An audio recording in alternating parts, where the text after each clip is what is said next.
नमस्कार दोस्तों, स्वागत है आपका आज के इस न्यू सेशन में। तो आज हम डिस्कस करने वाले हैं ईबीएस की पेडागोजी। और ये क्लास उन सभी टीचिंग्स एग्ज़ाम्स के लिए इम्पोर्टेंट होने वाली है जहाँ पे आपकी ईबीएस की पेडागोजी पूछी जाती है। और इस क्लास को आप अंत तक देखना, तभी आपको इसका फ़ायदा मिलेगा।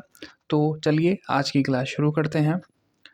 बोलता है कि पर्यावरण अध्ययन की पाठ्य पुस्तकों में अभ्यास एवं गतिविधियों को डैश उपलब्ध कराना चाहिए। तो प्रकरणों में अंतःनिर्मित क्या करना चाहिए उनको? प्रकरणों में अंतःनिर्मित। आगे चलते हैं। बोलता है पर्यावरण अध्ययन के शिक्षकों को विशेषतः प्रयोग पर ध्यान देना चाहिए। किस चीज़ पर ध्यान देना चाहिए? पर्यावरण के अध्ययन के शिक्षकों को एक्सपेरिमेंट पे ध्यान देना चाहिए, ना कि किताबी ज्ञान के मुकाबले। आगे चलते हैं। बोलता है डैश के अलावा पर्यावरण अध्ययन पढ़ाने की विधियां हैं।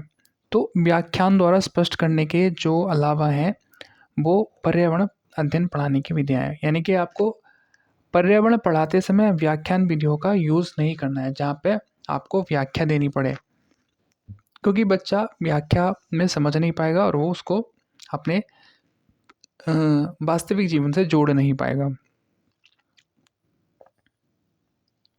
आगे चलते हैं।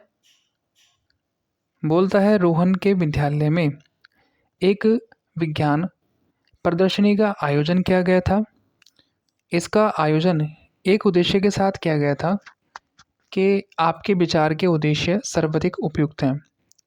तो इसका होगा शिक्षार्थियों के लिए सृजनात्मक माध्यम उपलब्ध कराना, जिससे उनके अंदर क्रिएटिविटी जनरेट हो।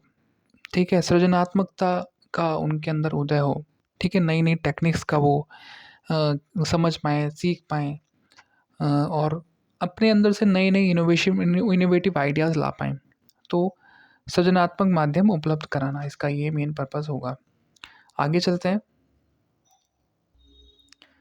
यहाँ बोलता है प्रयोग और प्रयोगात्मक कार्य करते हुए शाम का निष्पादन कक्षा में सर्वश्रेष्ठ होता है। ठीक है, उसे बहुत सृजनात्मक शिक्षार्थी माना जाता है, यानी कि बहुत ही क्रिएटिव स्टूडेंट है। इसलिए वह डैश के द्वारा संकल्पनाओं को सिखाती है। ठीक है, श्यामा है, श्याम नहीं है, श्यामा है, फीमेल है। तो अपसारी चिंतन, जब भी क्रिएटिविटी की बात होगी, सृजनात्मक चिंतन की बात होगी, तो उसके साथ क्या ऐड होगा? अपसारी चिंतन। ठीक है, इस चीज़ को ध्यान रखेंगे। अगर कहीं भी सृजनात्मकता की बात होगी तो वहाँ पे आंसर होगा आपका अपसारी चिंतन। आगे चलते हैं।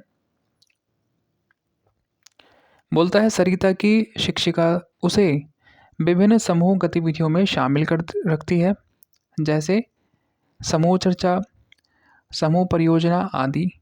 उसकी शिक्षिका सीखने के किस आयाम का अनुगमन कर रही है? तो क्या कर रही है वो? सामाजिक गति के रूप में सीखना, सोशली उसको इन्वॉल्व कर रही है। तो वो क्या होगा? सामाजिक गति के रूप में सिखा रही है उसको। ठीक है, वो उसको समूह चर्चा में इन्वॉल्व कर रही है, समूह परियोजनाओं में इन्वॉल्व कर रही है। तो सोशली उसको इन्वॉल्व करके उसको सामाजिक गति के रूप में सिखा रही है।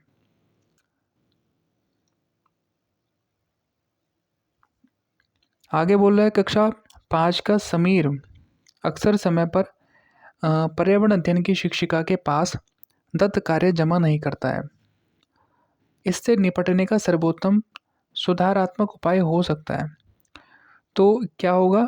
अनियमित कारणों के जो अनियमित कारण है, ठीक है, उनका पता करना और समीर को परामर्श देना कि क्या रीज़न है कि तुम अपना जो काम है वो टाइम पे जमा नहीं कर पा रहे हो, और उसका सॉल्यूशन देना।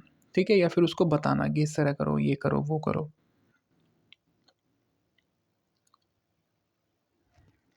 बोलता है वायु प्रदूषण प्रकरण पढ़ाने के लिए 4 अलग-अलग विज्ञान शिक्षक 4 सतह की शिक्षण पद्धतियों का प्रयोग करते हैं। ठीक है, यानी कि वायु प्रदूषण जो है उसको पढ़ाने के लिए 4 अलग-अलग विज्ञान शिक्षक 4 तरह की शिक्षण पद्धतियों का प्रयोग करते हैं। ठीक है, शिक्षण विधि सबसे उचित है। तो इन चारों विधियों में जो आपको 4 टीचरों ने पढ़ाई है, ठीक है, तो उन सब में सबसे बेस्ट कौन सी टीचिंग होगी? तो वो होगी प्रकरण पूरा कराने के बाद अभ्यास में दिए गए सभी प्रश्नों के उत्तर लिखवाना। तो क्या होगा? सबसे बेस्ट जो टीचिंग मेथड होगा, पहले तो आपने टीचर ने क्या किया, बच्चों को वायु प्रदूषण के बारे में सारा चीज़ पढ़ा दी, सब कुछ पढ़ा दिया। फिर उसके बाद बच्चों से क्वेश्चन पुट अप करना, या फिर उनसे बच्चों से छोटे छोटे क्वेश्चन लिख के उनको आंसर देने के लिए कहना। तो ये सबसे बेस्ट मेथड होगा इन चारों में से। आगे चलते हैं। बोलता है खाद्य श्रृंखला की संकल्पना को पढ़ाने में विद्यार्थियों की अधिकतम भागीदारी के लिए शिक्षण व्यूह रचना सबसे प्रभावी होगी। तो खाद्य श्रृंखला की संकल्पना को पढ़ाना है, तो इसमें जो जिससे बच्चों का इन्वॉल्वमेंट हो ज़्यादा से ज़्यादा, तो ऐसे कौन से शिक्षण व्यूह रचना है जो सबसे इफ़ेक्टिव होगी, ये बताना है। तो जीवों के प्ले कार्ड्स बनवाना और विद्यार्थियों के समूह को विभिन्न खाद्य श्रृंखलाओं को सोचते हुए उन्हें व्यवस्थित करने के लिए कहना, तो ये ज़्यादा इसमें इफ़ेक्टिव होगी। आगे बढ़ते हैं।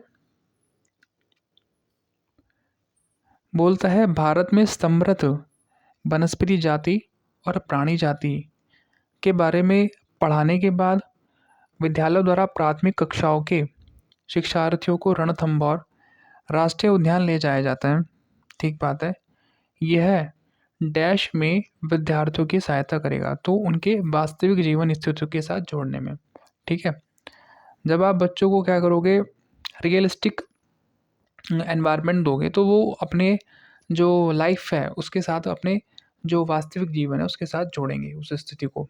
ठीक है। और किताबी ज्ञान के मुकाबले ज़्यादा सीखेंगे, ज़्यादा अनुभव करेंगे और ज़्यादा समय तक वो उनकी मेमोरी में रहेगा।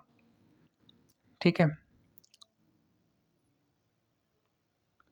आगे बढ़ते हैं।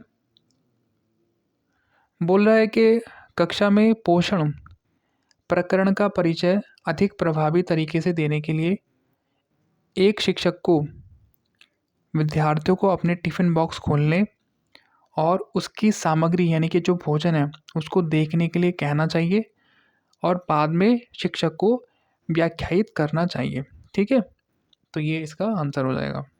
ये सबसे बेस्ट इफ़ेक्टिव तरीका होगा पोषण का प्रकरण अगर बताना है तो बच्चों को। बोलता है एक संतुलित प्रश्न पत्र बनाने के लिए सही तरीका है।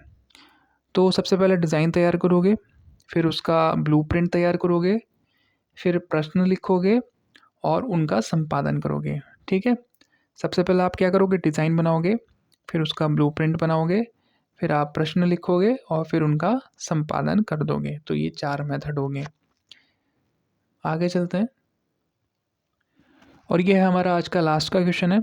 बोलता है बीज अंकुरण की अवधारणा को इस तरह सबसे बेहतर तरीके से पढ़ाया जा सकता है। तो आपको बताना है कि कौन सा मेथड है कि बीज अंकुरण की जो अवधारणा है उसको सबसे बेस्ट मेथड क्या है पढ़ाने का। तो बीज बोने हैं आपको, फिर अंकुरण के चरणों का अवलोकन करना है, फिर उनका चित्र बनाने की गतिविधियों को बच्चों को निष्पादित करने के लिए कहना है। तो ये इसका सबसे बेस्ट इफ़ेक्टिव मेथड हो जाएगा। ठीक है।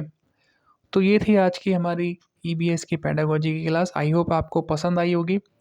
अगर कुछ डाउट है तो कमेंट बॉक्स में आप पूछ सकते हैं और हमारे चैनल को सब्सक्राइब कर सकते हैं।